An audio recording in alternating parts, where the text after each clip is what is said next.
Vous êtes-vous déjà demandé pourquoi Jésus a dit un jour « Je ne suis pas venu apporter la paix, mais la division » Cela semble presque choquant, surtout que j'ai l'habitude de penser à Jésus comme au prince de la paix. Mais quand je regarde de plus près l'évangile de ce dimanche, je réalise qu'il y a un sens bien plus profond derrière ces mots. Commençons par l'image que Jésus utilise, le feu.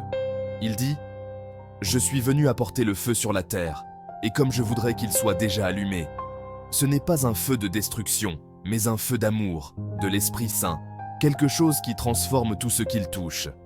Jésus veut allumer ce feu en moi, en vous, en chacun de nous.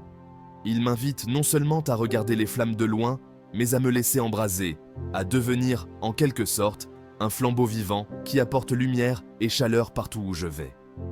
Mais voici la dure vérité, être embrasé par le Christ signifie parfois faire face à l'opposition. Dans la première lecture, le prophète Jérémie est jeté dans une citerne boueuse simplement parce qu'il a dit la vérité de Dieu. Puis-je imaginer être rejeté, même par des personnes proches de moi, juste parce que je choisis de suivre le Christ et de vivre ses valeurs?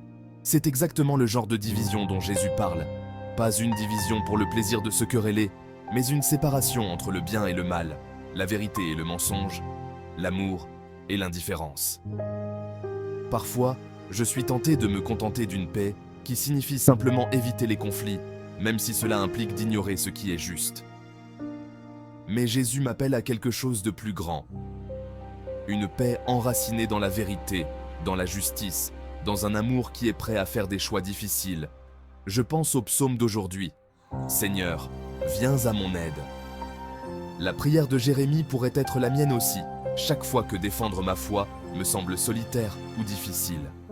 Dans ces moments-là, je me souviens des mots de la lettre aux Hébreux. Gardons les yeux fixés sur Jésus.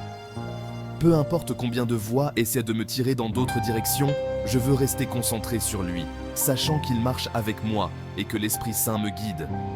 Alors, je me demande, ai-je vraiment laissé le feu de l'amour du Christ brûler dans mon cœur? Ou est-ce que je me contente du confort et du compromis? Comment puis-je partager ce feu avec les gens autour de moi? Par la gentillesse, le courage, l'honnêteté, même quand c'est difficile. Alors que je réfléchis, je prie, « Seigneur, préserve-moi des compromis faciles, de l'indifférence silencieuse, d'une fausse paix qui ignore la souffrance des autres. Embrase mon cœur de ton esprit, afin que je puisse marcher avec toi à travers chaque défi et un jour partager ta gloire pour toujours. » Amen. Si cette réflexion vous a aidé, n'oubliez pas d'aimer, de vous abonner et de cliquer sur la cloche pour rester connecté.